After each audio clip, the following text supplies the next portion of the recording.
দুইজন মহিলার নাম বলবো, বুঝতে আপনাদের আরো সহজ হবে। একজন মহিলা অনেক আগের, আর একজন মহিলা সাম্প্রতিক কিছুদিন আগে ইন্তেকাল করেছে। যে মহিলা অনেক দিন আগের, ওই মহিলাটা একটা কুকুরের বাচ্চাকে, একটা কুকুরকে, নিম্নমানের প্রাণী কুকুরকে শেষ সময় এসে পানি পান করাইছে। আর এতটুকুন পানি পান করার কারণে আল্লাহ তাআলা তাকে জান্নাতের ফয়সালা করে দিয়েছে। আর একজন মহিলা, আপনারা অনেকে নাম শুনেছেন, মাদার থেরেসা। মাদার থেরেসা সারা জীবন ভর আশরাফুল মখলুকাতের সেবা করেছে।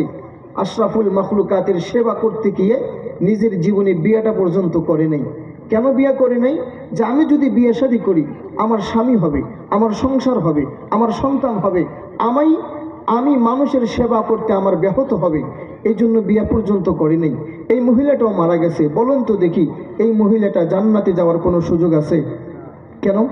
আগের মহিলাটা সারা জিন্দিগি গোনা করছে, বেবিচার মহিলা ছিল, সারা জিন্দিগি গোনা করছে। জীবনে ওয়ান টাইম, এক মুহূর্ত একটা নিম্নমানের প্রাণী কুকুরকে পানি পান করায়া জান্নাতে চলে গেছে। আর মাদার থেরেসা সারা জিন্দিগি জীবনে ওয়ান টাইম আশরাফুল মখলুকাতের সেবা করে জান্নাতে যাওয়ার কোনো সুযোগ নাই। কেন? আগের মহিলাটার ঈমান ছিল, পরের মহিলাটার কি নাই? ঈমান নাই। এই জন্য আপনাকে জান্নাত পেতে হলে আল্লাহ তাআলা যে কর্মসূচি দিয়েছেন সেই কর্মসূচি মানতে হবে। এই কর্মসূচির বাহিরে গেলে জান্নাত পাওয়া যাবে না। এই পৃথিবীতে চিরাচরিত সত্য সিস্টেম, সত্য পদ্ধতি হলো, কোনো জিনিস কেউ যদি আবিষ্কার করে, তাহলে ওই জিনিস যে আবিষ্কার করছে সে যেভাবে ব্যবহার পদ্ধতি দিয়েছে সেভাবেই ব্যবহার করতে হবে। যেমন মনে করেন, আমার হাতে একটা ফোন আছে। আমাদের দেশের কোনো ভাই যদি এক ফোন থেকে আর এক ফোনে সংযোগ স্থাপন করতে চায়, তাহলে প্রথমে কাঙ্ক্ষিত নাম্বারটা স্ক্রিনে উঠাতে হবে। স্ক্রিনে উঠাবার পরে সবুজ বাটনে ক্লিক করলে আর এক মোবাইলের সংযোগটি স্থাপিত হবে। ঠিক কিনা? এখন আমাদের দেশের কোনো মুরব্বী, কোনো এমপি, কোনো মন্ত্রী, কোনো সচিব, কোনো উপসচিব যদি মনে করে, না আমি কোনো চাইনার একটা নর্মাল যুবকের ফর্মালিটি মেনটেন করব, আমি তো অমুক, আমি তো তমুক, আমি কি করব, আমি আমার মতো করে ফোন চালাবো, এই কথা ভেবে নাম্বারটা উঠাবার পরে যদি লাল বাটনে ক্লিক করতে থাকে, জীবন চলে যাবে, সংযোগ স্থাপিত হবে? কথা বলেন। তাহলে না, কেন হবে না? আবিষ্কার যার, ফর্মালিটি মানতে হবে তার। তাহলে জান্নাত কে আবিষ্কার করেছে? আল্লাহ। জান্নাত পেতে হলে, জান্নাত তো আল্লাহ তাআলা নিজ হাতের তৈরি, নিজস্ব প্রোডাক্ট। জান্নাত পেতে হলে আল্লাহ তাআলাকে ফর্মালিটি দিয়েছে, ওই ফর্মালিটি মেনটেন করে যেতে হবে।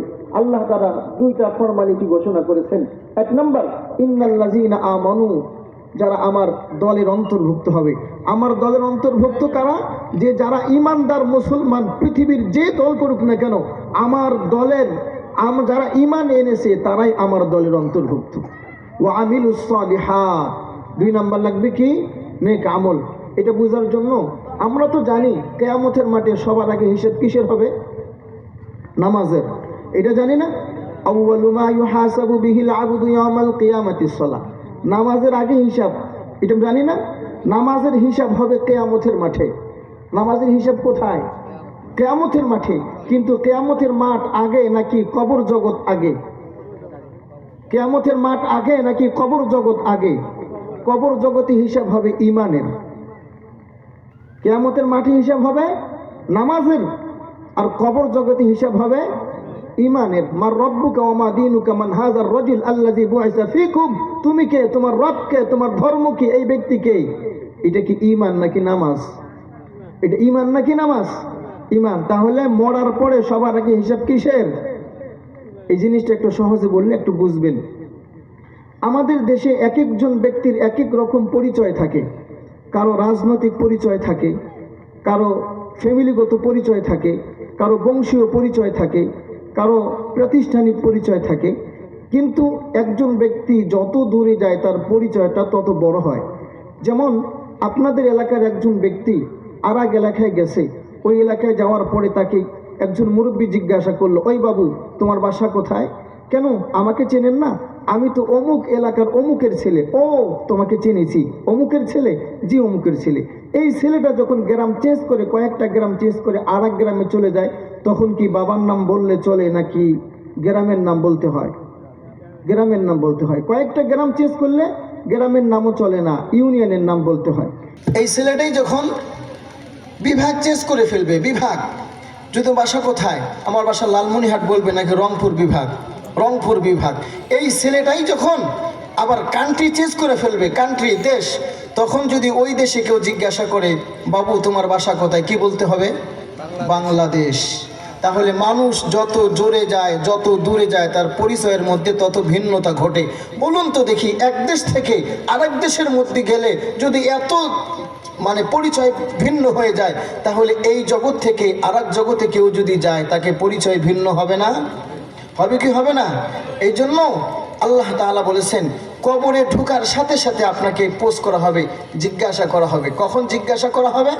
আল্লাহ তাআলা বলেন, রাসূল আকরাম সাল্লাল্লাহু আলাইহি ওয়াসাল্লাম বলেছেন, তোমার দাফন কাজের মধ্যে যে সকল মানুষ অংশগ্রহণ করেছে, ওই মানুষগুলির মধ্য থেকে কোনো একজন, সকল মানুষ করতে হবে না, ওই মানুষগুলির মধ্য থেকে কোনো একজন তার ব্যক্তিগত প্রয়োজনে, তার ব্যক্তিগত চাহিদায় সে 40 কদম ব্যাগে আসছে।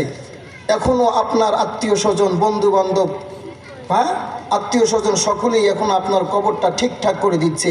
এখনো পর্যন্ত শুধুমাত্র একজন মানুষ তার ব্যক্তিগত প্রয়োজনে দূরে গেছে 40 কদম। রাসূল আকরাম সাল্লাল্লাহু আলাইহি ওয়াসাল্লাম বলেছেন, আতাহু মালাকানে, দুইজন ফেরেশতা আসবে, তারা দেখতে কেমন হবে? আসওয়াদানে আরজাকানে, তারা দেখতে হবে নীল বর্ণের, চক্ষুগুলো হবে নীল বর্ণের। কি করবে? ওয়াজলিসানিহি, তাকে উঠে বসাবে, বসায়া কি করবে? কৌমিয়া, তুমি কোথা থেকে আসছো? তোমার আইডি কার্ড এখন চেক করা হবে, তোমার এনআইডি কার্ড চেক করা হবে। এনআইডি কার্ড কি? রাসূল আকরাম সাল্লাল্লাহু আলাইহি ওয়াসাল্লাম বলেছেন 3টা প্রশ্নের উত্তর। মার রব্বুক, তোমার রবকে। মা দীনুক, তোমার ধর্ম কি। মান হাজার রাজুল আল্লাযী বুইসা ফীকুম, এই ব্যক্তিকে যাকে তোমাদের মাঝে পাঠানো হয়েছে। সে যদি উত্তর দিতে পারে, সে যদি উত্তর দিতে পারে, আল্লাহ তার উপর থেকে ঘোষণা করবেন, আন সাদাকা আবদি, আমার বান্দা তো উত্তরের মধ্যে সফল হয়েছে। আল্লাহ তাআলা তখন বান্দাদেরকে বলবেন, ফেরেশতাদেরকে বলবেন, আমার বান্দা পরীক্ষায় পাশ করেছে, আমার বান্দা পরীক্ষায় পাশ করেছে, মানে সে এখন আমার ভিআইপি মেহমান। সুবহানাল্লাহ কোন, আরো আসতে কোন।